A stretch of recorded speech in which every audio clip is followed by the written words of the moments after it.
Meu nome é Daniel Barcelos, nós estaremos essa noite com o curso de Saúde Coletiva preparatório para o Revalida. Sejam todos muito bem-vindos, vocês que estão aqui presentes e vocês que nos assistem pela internet. Nós estaremos aqui começando com a bioestatística, né? Então, muita gente se questiona, puxa, mas no curso de medicina tem que estudar matemática, tem que fazer cálculos, tem que fazer contas, com toda certeza. Então, a bioestatística é o ramo da estatística aplicada às ciências biológicas, às ciências da vida. E dentro da medicina não é diferente, ela é fundamental. E dos diversos ramos da área da medicina, a epidemiologia especificamente é uma das áreas que mais utiliza os conceitos da bioestatística. Então vamos ver algumas dessas coisas que são abordadas por esta ciência. Dados e leis da demografia, natalidade, incidência de enfermidades, mortalidade humana, enfim, são inúmeras as aplicações da bioestatística no nosso dia a dia como profissionais da área da saúde. Então, um conceito importante, nós entendermos o que são as variáveis. Nós lidamos com uma série de dados, com uma série de informações geradas a partir destes dados, então nós precisamos de alguma forma organizar esses dados, organizar essas informações. Um dos critérios, então, através das variáveis, é nós classificarmos elas em variáveis qualitativas e variáveis quantitativas. O que seriam as variáveis qualitativas? Como o próprio nome já diz respeito a alguma qualidade, alguma característica, digamos, do indivíduo, tá? Nas variáveis qualitativas, nós separamos elas em outras duas subcategorias. Uma delas, então, é a variável qualitativa nominal e a outra a variável qualitativa ordinal. Quando a gente fala de ordinal, lembrem-se de ordem, de uma série de sequência, como, por exemplo, a escolaridade, né? Primeiro ano, segundo ano, terceiro ano, então tem uma ordem, tem uma sequência, e da gente saber que, por exemplo, quem está no nono ano, né, dentro de uma determinada ordem, está à frente, está adiante de quem está no primeiro ano, tá?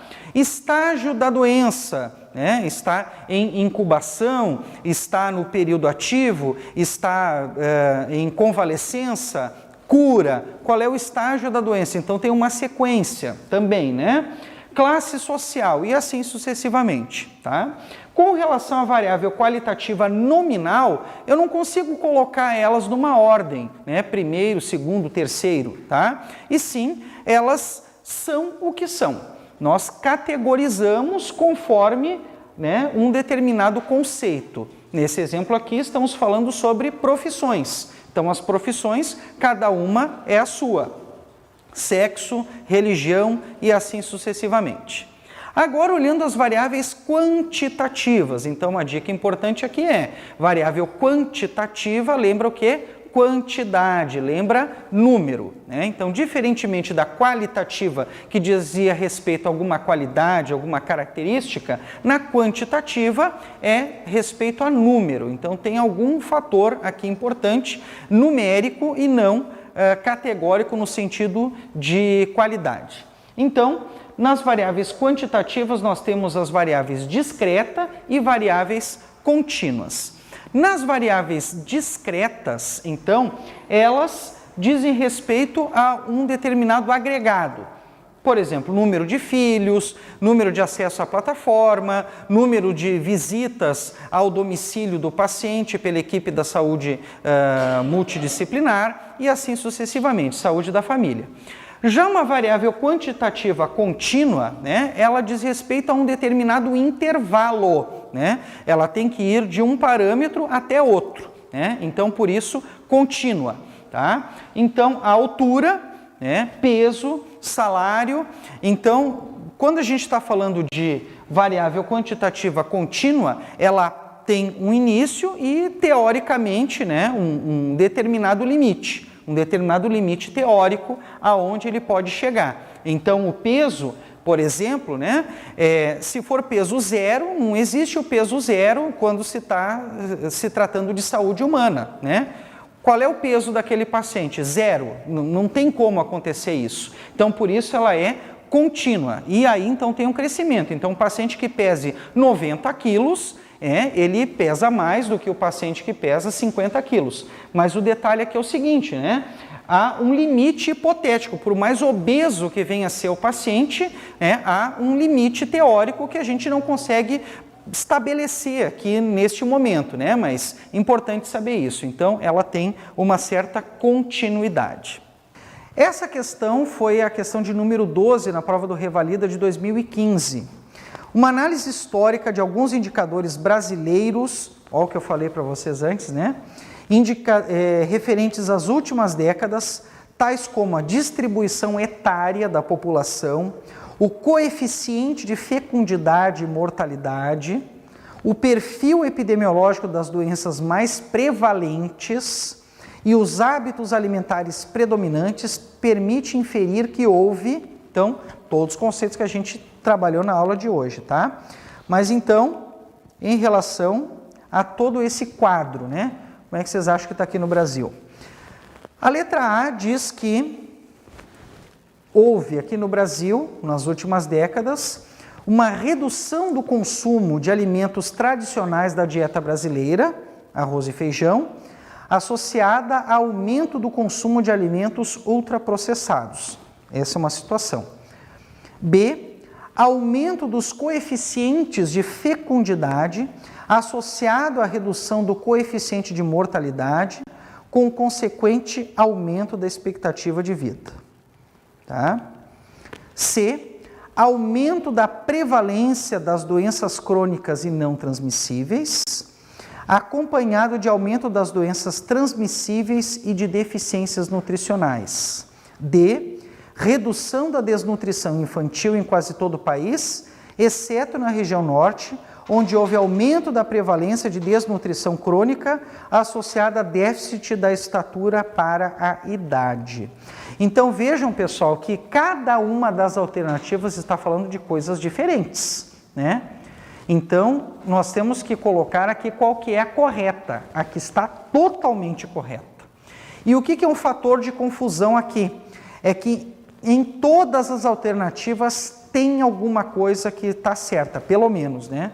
Mesmo nas outras três alternativas que estão erradas, tem alguma coisa que está certa nelas. E isso pode gerar uma certa, confusão.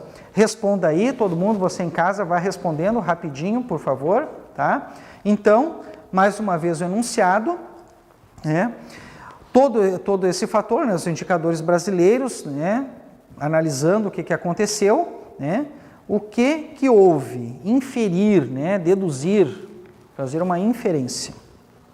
A resposta correta é a letra A. É a letra A. Vamos ver por quê então, pessoal? Vamos ver por quê. A letra B, ela não é por conta desta questão do aumento dos coeficientes de fecundidade. No Brasil, então, isso está se estabilizando. Isso veio da transição demográfica.